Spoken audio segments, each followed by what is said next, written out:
Terpujilah Sang Bhagawa yang Maha Suci, yang telah mencapai pencerahan sempurna. Terpujilah Sang Bhagawa yang Maha Suci, yang telah mencapai pencerahan sempurna. Terpujilah Sang Bhagawa yang Maha Suci, yang telah mencapai pencerahan sempurna. Ya, pemimpin puja bakti yang saya hormati, para Rama, Ramani, Ibu Bapak, Saudara-saudara yang berbahagia, terimalah salam dalam Dhamma, Namo Buddhaya. Namo Buddhaya. Ya, hari ini banyak ya, muda-mudi di belakang juga banyak sekali. Ya.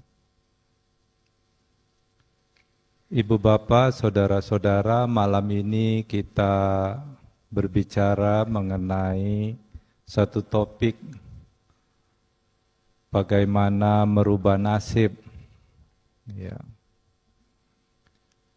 Ibu Bapak Saudara-saudara, kalau kita melihat di sekitar kita, di sekeliling kita, kehidupan manusia pada saat ini dimulai sejak mereka dilahirkan.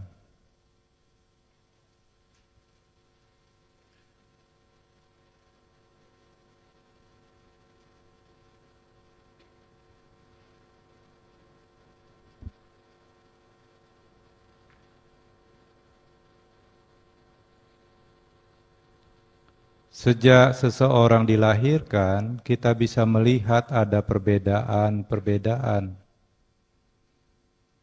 Ada orang dilahirkan di keluarga yang berkecukupan.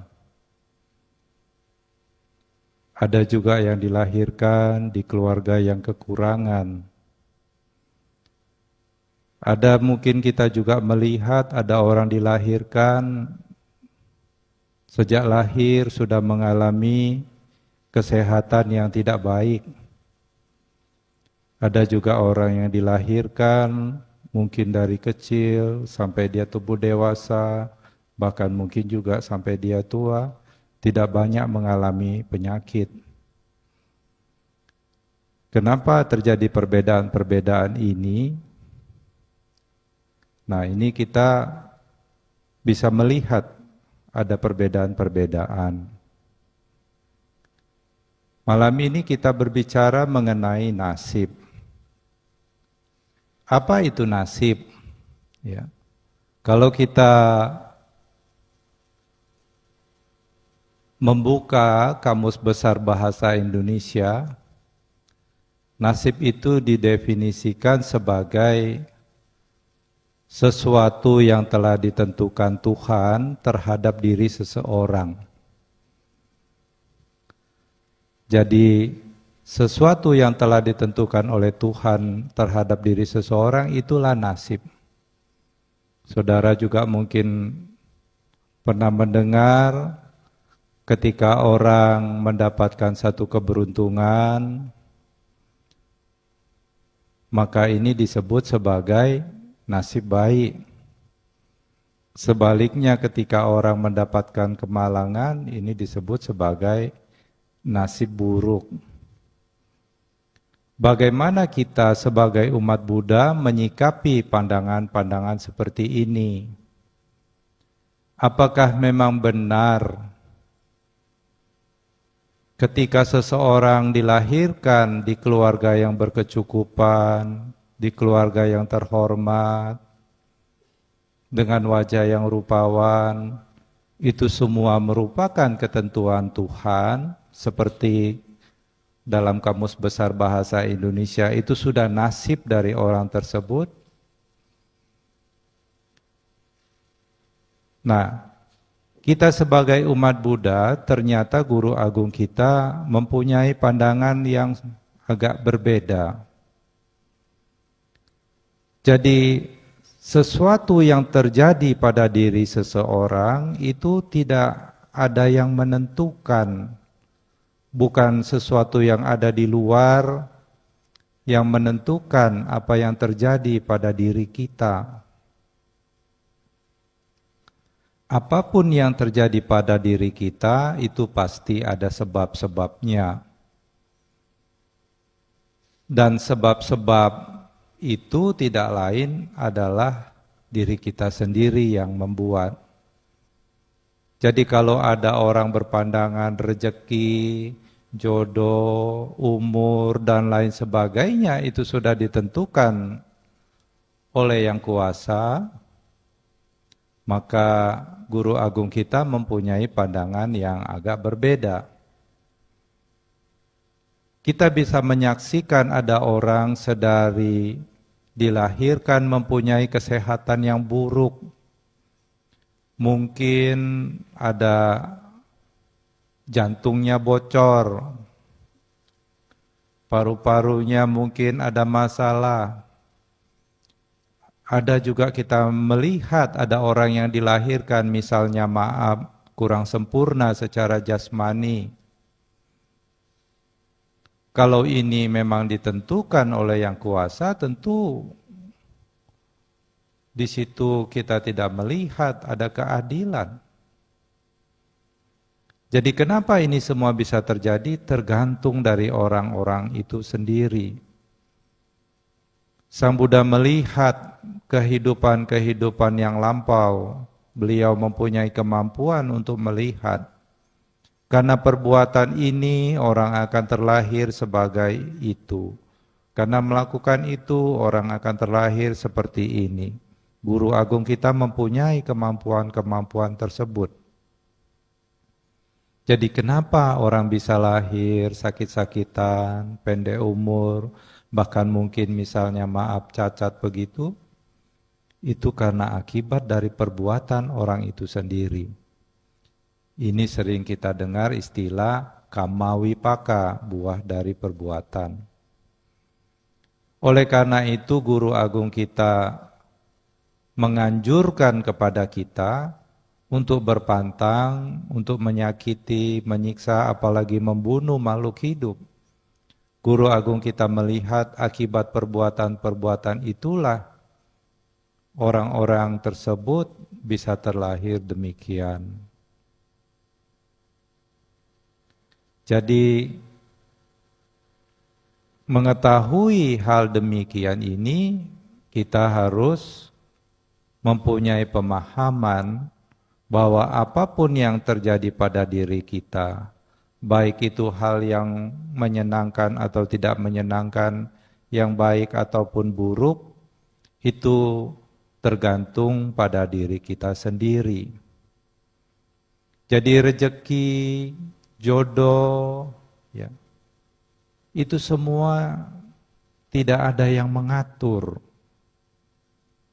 Kalau rezeki itu sudah memang ada yang mengatur, usaha apapun yang dilakukan manusia itu akan menjadi sia-sia. Betul tidak? Kalau sudah diatur, ini Bapak ini kamu pokoknya seumur hidup dapatnya segini. Usaha apapun yang dilakukan oleh Bapak itu tidak akan merubah apapun. Karena memang sudah diatur.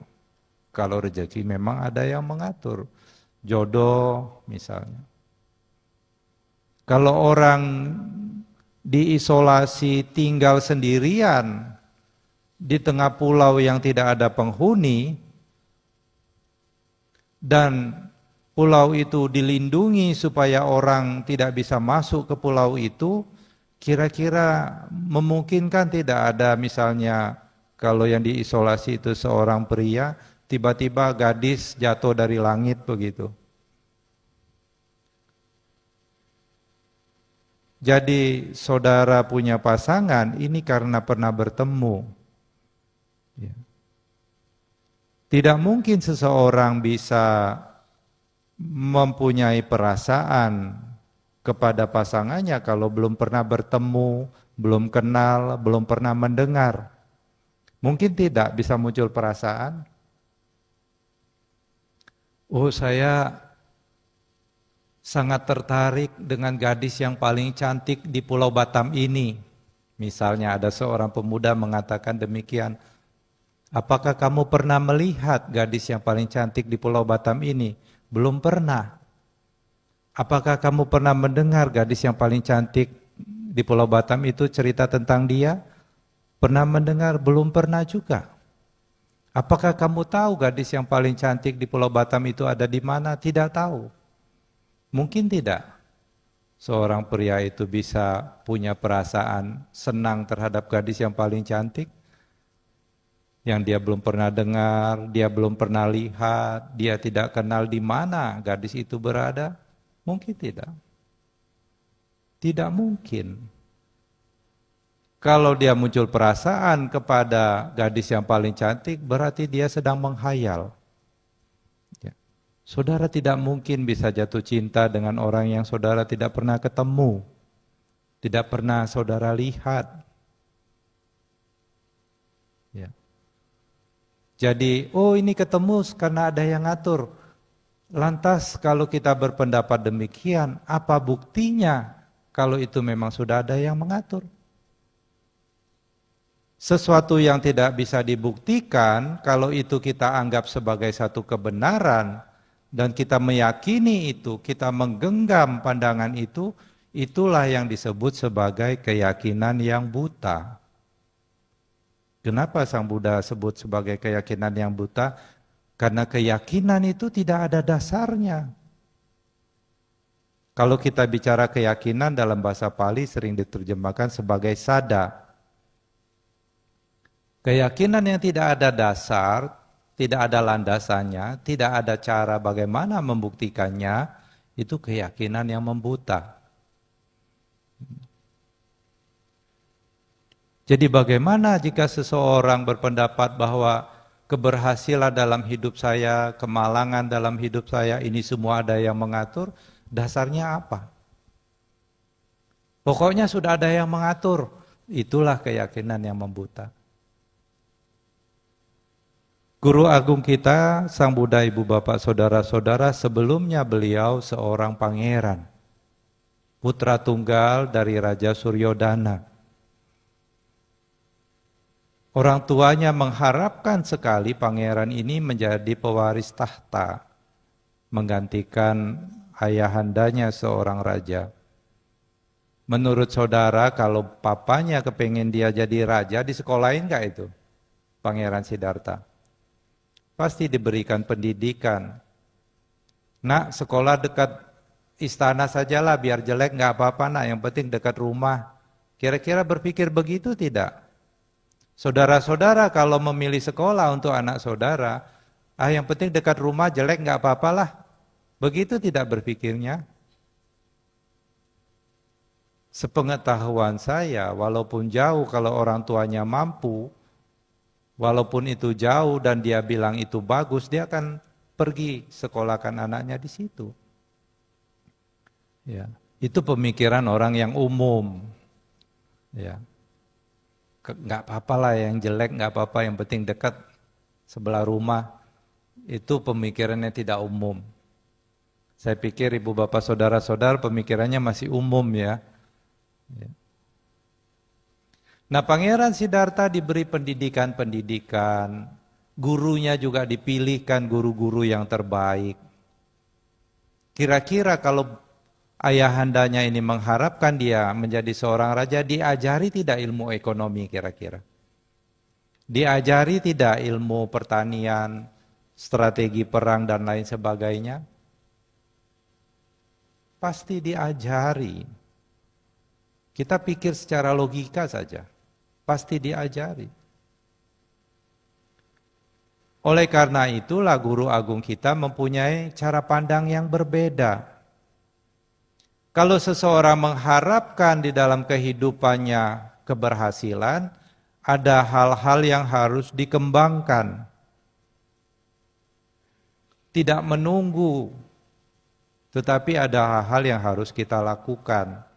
Juga ada hal-hal yang harus dihindari kalau orang mengharapkan keberhasilan di dalam kehidupannya. Kenapa? Karena keberhasilan dan kegagalan di dalam kehidupan seseorang ini tidak ada yang menentukan, bukan sesuatu yang ada di luar, tetapi orang itu sendiri.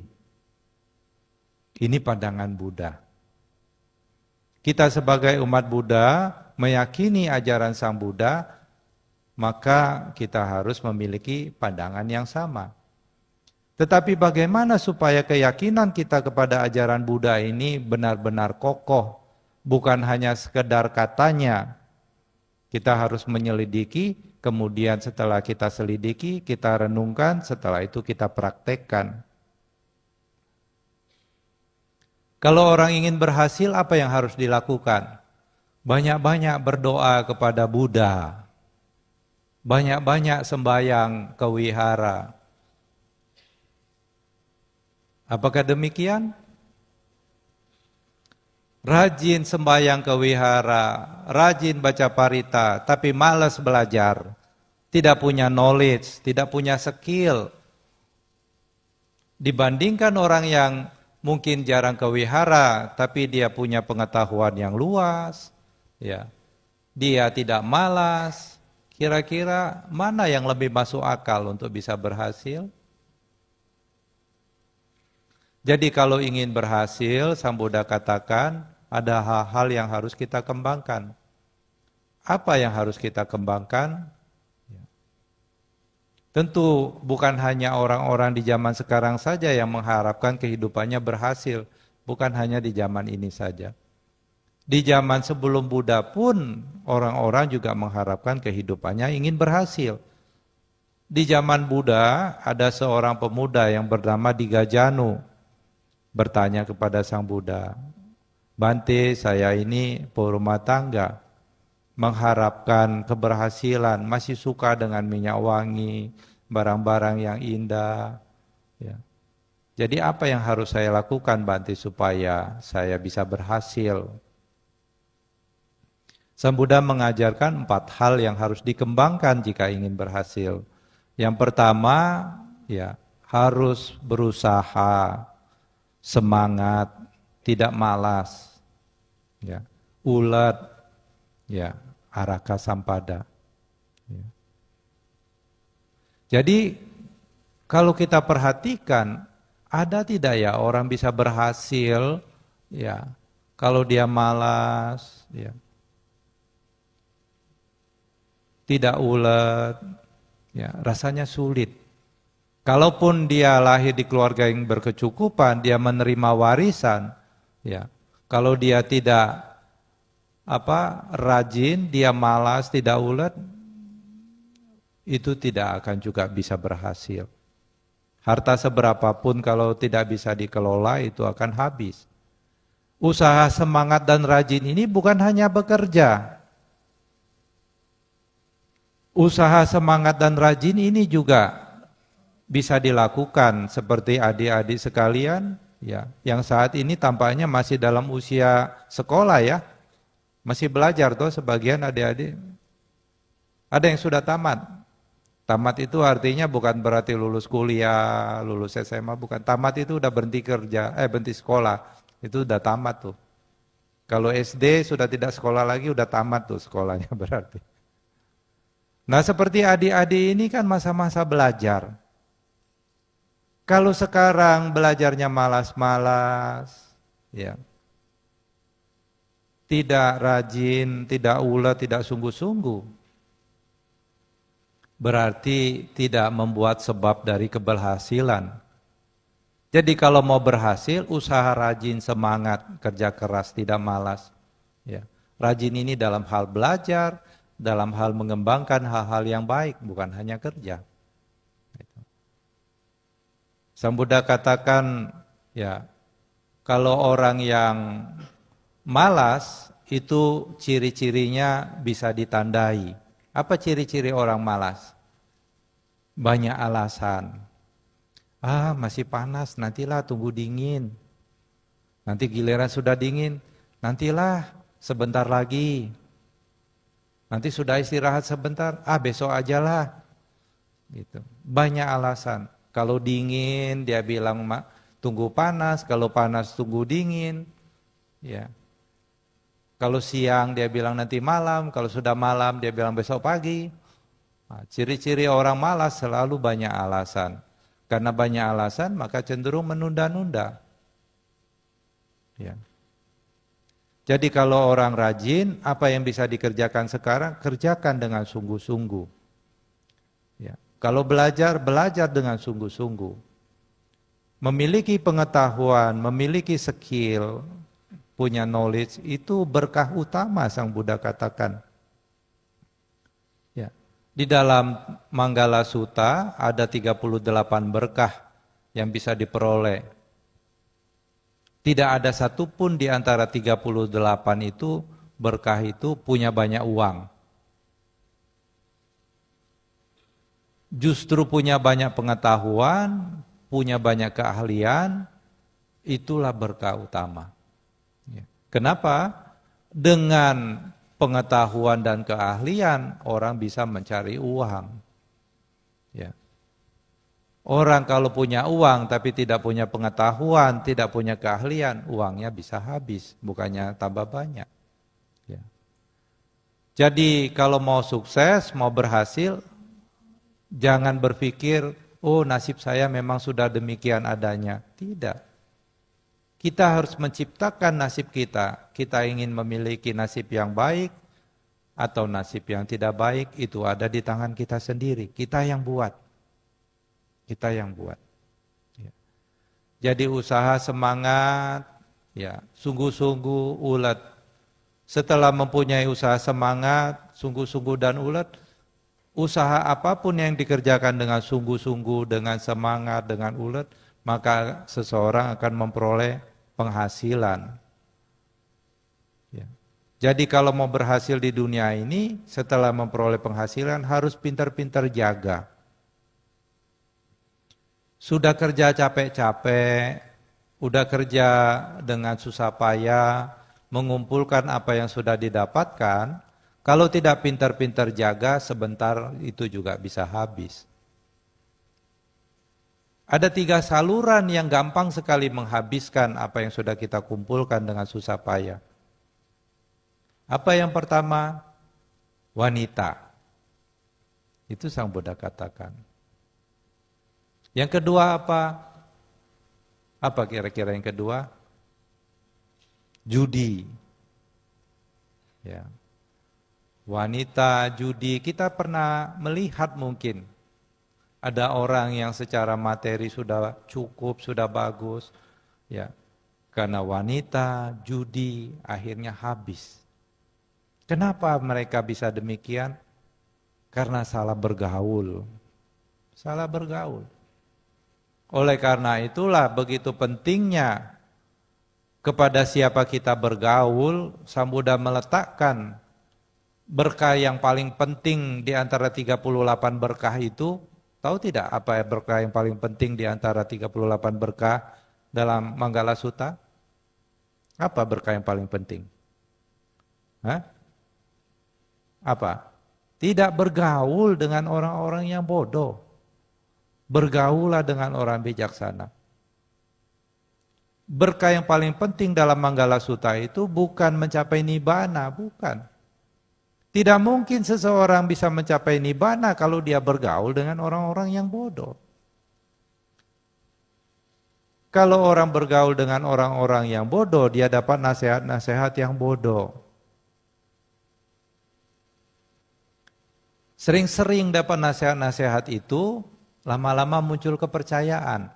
Dan dia lakukan, dia praktekkan nasihat-nasihat bodoh itu, maka hasil yang bodoh yang dia peroleh. Ya. Kalau sudah bergaul dengan orang bodoh, ya, berkah-berkah yang berikutnya tidak akan bisa diperoleh.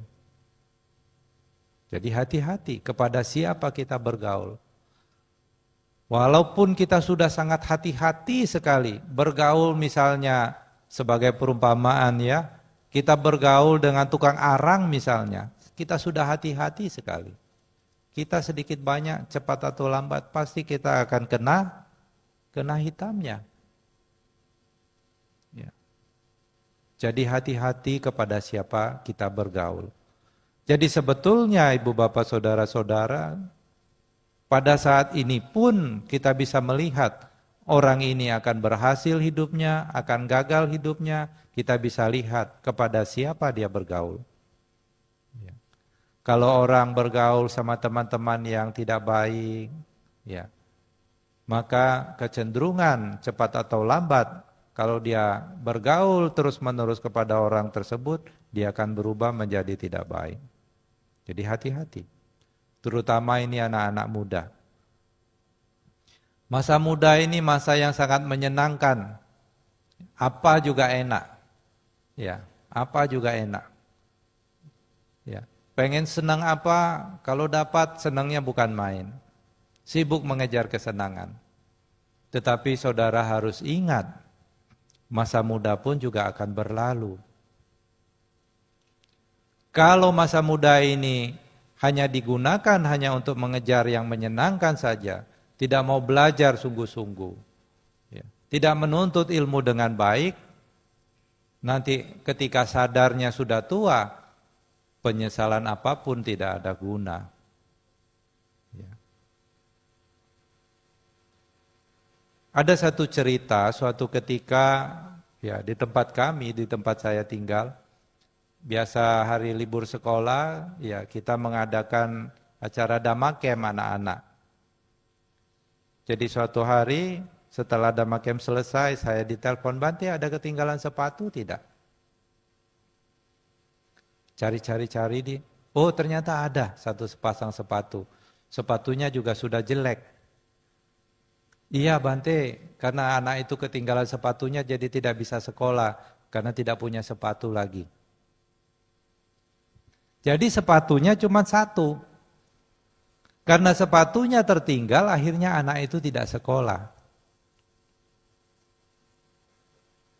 Saudara-saudara, adik-adik sekalian ini yang di belakang, ya, mau jadi biku semua tidak yang laki-laki? Mau jadi biku semua tidak? Ada yang mau jadi biku, angkat tangan. Berarti tidak ada yang angkat tangan, tidak mau toh? Saudara bisa bayangkan bagaimana perasaan orang tua tersebut. Untuk beli sepatu lebih dari satu saja tidak mampu. Kenapa orang tua kok tidak bisa mampu beli sepatu? Berapa sih harga sepatu? Ya toh? Kenapa orang tua susah mencari nafkah, susah mencari uang? Kenapa? Karena tidak punya pengetahuan, tidak punya keahlian. Kalau orang punya pengetahuan, punya keahlian, kira-kira lebih mudah tidak mencari penghidupan? Adik-adik lebih mudah tidak kira-kira kalau punya ilmu, punya pengetahuan, punya keahlian? Lebih mudah tidak? Halo? Nah, tidak ada suaranya nih anak muda ini. Handphonenya ditaruh dulu.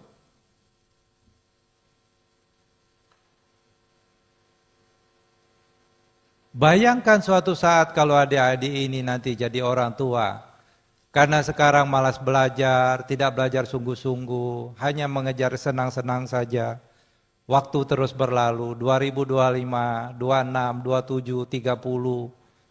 Nanti punya anak, karena kurang ilmu, kurang pengetahuan, bahasa Inggris nggak bisa, bahasa Mandarin nggak bisa, kerja males,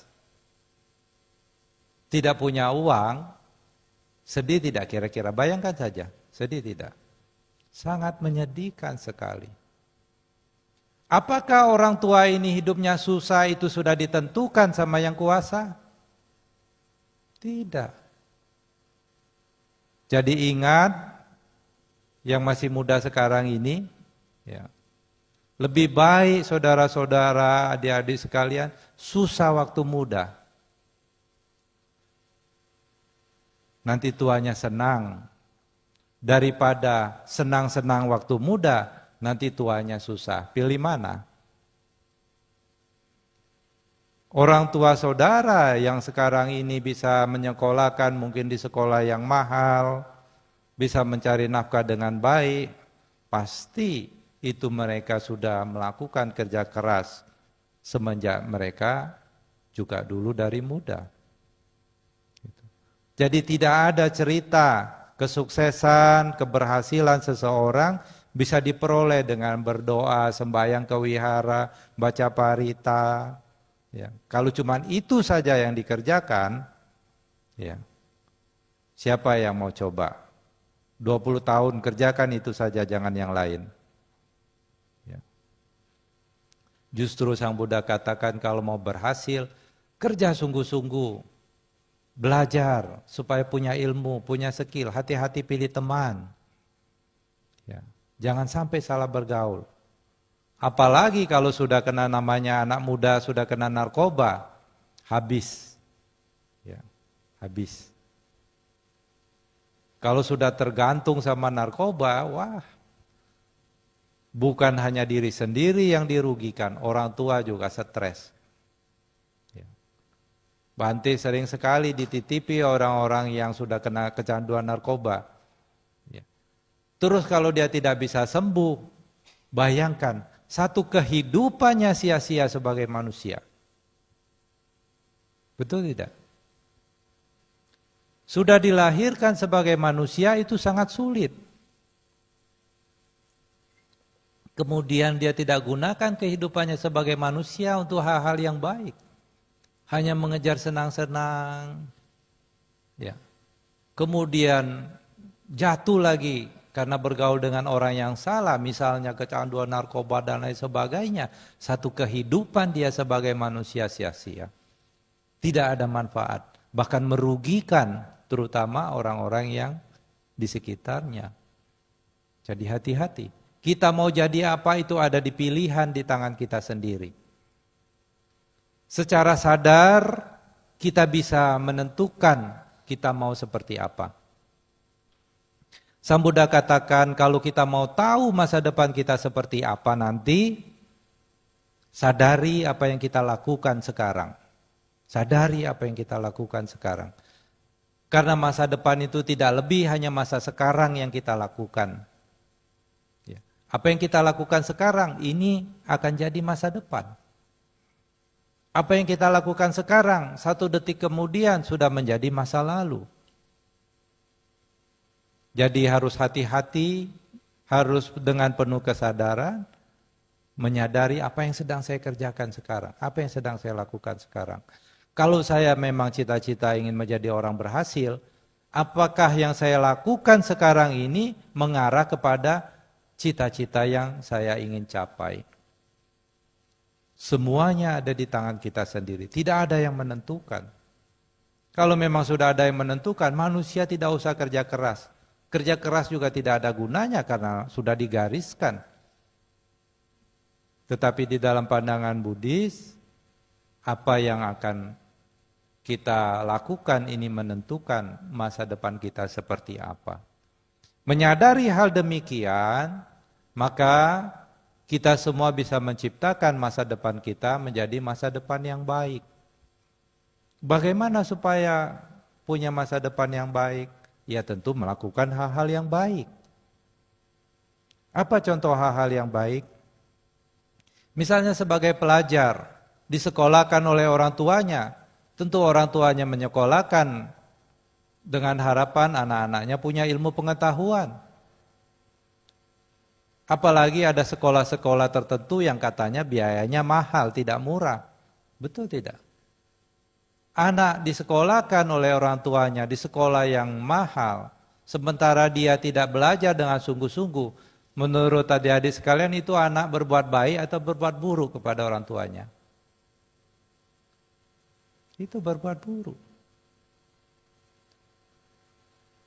Kalau tahu begitu mending gak usah disekolahkan. Mending buat pergi makan aja orang tuanya duitnya. Buat senang-senang pergi jalan-jalan. Tapi karena orang tua punya cinta kasih, punya kasih sayang, mengharapkan anak-anaknya tidak susah di masa yang akan datang, itu harapan orang tua. Maka anaknya disekolahkan. Tetapi walaupun orang tuanya mempunyai harapan demikian, apakah yang diharapkan orang tua itu selalu sesuai atau terwujud? Selalu terwujud tidak harapan orang tua? Tidak. Bisa saja kejadiannya sebaliknya tidak sesuai dengan harapan orang tua. Kalau anaknya tidak mengikuti apa yang dianjurkan oleh orang tuanya. Jadi mengetahui hukum-hukum ini, maka kita harus hati-hati. Tidak ada sebetulnya ya pandangan dalam ajaran Buddha kita menyerahkan apa yang terjadi pada diri kita kepada yang lain. Apapun yang akan kita lakukan, baik atau buruk, itulah yang akan kita warisi. Yang kamang karisami kalianang wa papakang wa. Apapun yang akan kita lakukan, baik ataupun buruk, itulah yang akan kita warisi. Jadi siapa penentu nasib kita? Diri sendiri. Kalau saudara sudah mengetahui ini, saudara mau pilih nasib baik atau nasib buruk? Tentu kita memilih nasib yang baik. Ya. Semakin banyak kebaikan-kebaikan yang kita lakukan, maka kita membuat sebab-sebab dari kebahagiaan. Jadi kebahagiaan dan penderitaan kita itu tergantung pada diri kita sendiri. Tetapi apakah ini hanya sekedar kepercayaan membuta? Apa hanya sekedar kata kitab suci? Apakah pandangan ini bisa tidak dibuktikan? Bahwa kebahagiaan dan penderitaan kita itu tergantung dari perbuatan kita sendiri? Ini bisa tidak dibuktikan? Bisa. Bukan katanya. Siapa yang mau membuktikan? Coba keluar dari gerbang ini, ya. Setiap ketemu orang di jalan, coba bicara yang kasar. Kira-kira belum jalan 20 meter, mungkin kepala kita udah dilempar batu sama orang. Kenapa orang itu lempar batu? Karena dia dibisiki setan. Apa benar demikian? Bukan. Kenapa? Karena perbuatan ucapan kita yang tidak baik. Saya masih belum percaya Bante bahwa perbuatan kita ini yang menentukan kebahagiaan atau penderitaan kita. Kalau masih belum percaya, coba buktikan. Keluar dari itu, di jalan itu, kalau ada motor orang yang diparkir, saudara tuntun bawa pergi. Dipukuli tidak? Supaya tidak dipukuli, berdoa dulu kepada Buddha, minta keselamatan. Kalau yang punya tahu, saudara pasti dipukuli. Apakah dia mukul itu karena dibisiki setan? Bukan, karena perbuatan mencuri yang dilakukan. Perbuatan itu ada 3, perbuatan ucapan, perbuatan jasmani, dan perbuatan pikiran. Bagaimana membuktikan perbuatan pikiran itu yang membuat kita menderita? Bukan orang lain. Perbuatan pikiran itulah yang membuat kita menderita. Pikiran siapa? Pikiran kita sendiri. Pikiran kita sendiri. Ada satu cerita seorang pemimpin, seorang manajer, ya, kepala cabang satu perusahaan, sangat rajin, pintar, berprestasi. Kemudian kepala cabang perusahaan ini dipindahkan oleh atasannya di tempat yang terpencil. Ditugaskan di sana selama 1 tahun. Kemudian dia berpikir, wah, saya dibuang, kerja keras saya selama ini sia-sia. Bos saya tidak menghargai saya. Gitu. 1 tahun dia bertugas di sana, menderita atau bahagia? Dia menderita. Kenapa? Saya dibuang, kerja keras saya tidak dihargai. Percuma saja selama ini. Gitu. Setelah 1 tahun mungkin karena tidak tahan, dia cerita juga sama bosnya. Bos, terus terang saya kecewa. Kenapa saya dimutasi di tempat itu? Padahal kan di sini saya bagus, kerja keras, prestasi. Bosnya jawab apa mendengar itu? Justru saya tahu kamu yang terbaik di antara yang lain. Saya kirim yang lain ke tempat itu, tidak bisa mereka bereskan masalah di sana. Setelah saya kirim kamu di sana, semua masalah di sana bisa kamu bereskan. Kamulah yang terbaik di antara yang lain. Bagaimana setelah dia mendengar itu? Bahagia tidak? Bahagia. Jadi 1 tahun dia menderita karena siapa? Karena pikirannya sendiri. Jadi hati-hati menjaga pikiran kita. Kalau orang biasa berpikir negatif, apa-apa selalu dilihat dari sisi negatifnya, maka akan terbentuk pola pikir negatif. Kalau sudah kacamatanya merah, lihat kemana saja jadi merah. Dia itu kaya, pastilah dia PR tuyul.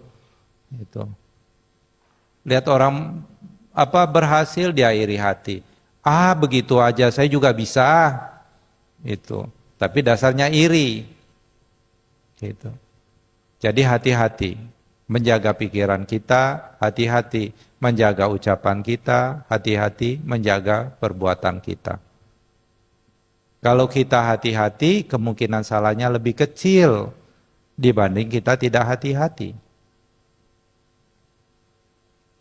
Jadi kalau perbuatan kita tidak ada yang salah, ucapan kita tidak ada yang salah, pikiran kita tidak ada yang salah, kemungkinan kecil orang itu akan mengalami kegagalan. Setelah punya skill, punya knowledge, punya pengetahuan, rajin, semangat, apa lantas orang itu serta-merta akan berhasil hidupnya? Belum tentu juga. Karena keberhasilan banyak faktor. Salah satu faktor yang paling penting mempunyai timbunan kebajikan di masa yang lampau. Punya timbunan kebajikan di masa yang lampau bukan berarti hanya kehidupan yang sebelum ini. Saudara tadi pagi buat apa? Itu sudah jadi kebajikan sekarang. Kebajikan masa lampau, karena sudah lewat waktunya. Jadi semakin hati-hati seseorang berucap, berbuat, berpikir, maka kemungkinan salahnya semakin kecil. Karena kemungkinan salahnya semakin kecil di masa sekarang, artinya dia tidak melakukan kesalahan. Artinya apa? Dia punya kebajikan. 1 detik kemudian apa yang kita telah lakukan jadi masa lampau. Ya. Bukan kehidupan yang lampau itu kita tidak tahu. Ya. Katanya begini-begini itu masih katanya. Tapi apa yang kita lakukan dengan penuh kesadaran sekarang, 1 detik kemudian kan sudah jadi masa lampau. Kita tahu tidak? Tahu. Tadi pagi makan apa saudara? Kalau makan dengan penuh kesadaran, saudara tahu walaupun itu sudah jadi masa lampau. Jadi hati-hati. Kalau sebab-sebab dari kegagalan ini kita sudah singkirkan, maka sebabnya tidak ada, akibatnya juga tidak ada.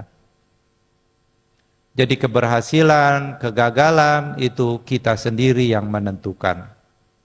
Jadi Ibu Bapak Saudara-saudara, inilah pandangan Guru Agung kita. Bahwa apapun yang terjadi pada diri kita, maka itu akibat dari perbuatan kita sendiri. Kalau kita mengetahui ini, kita tidak menyalahkan yang di luar. Ya, kita tidak menyalahkan yang di luar. Kalau orang menyalahkan yang di luar, dia menambah sebab lagi permasalahan baru. Ya. Jadi kepada adik-adik sekalian yang kami cintai ini, generasi muda Buddhis, jangan sia-siakan kalian punya waktu. Belajarlah sungguh-sungguh. Memiliki pandangan benar bahwa keberhasilan, kegagalan, rezeki, jodoh dan lain sebagainya itu saudara sendiri yang menentukan. Tidak ada yang mengatur. Kalau mau berhasil, buatlah sebab-sebab keberhasilan. Jangan malas, pintar-pintar jaga, kemudian pilih teman yang baik, ya.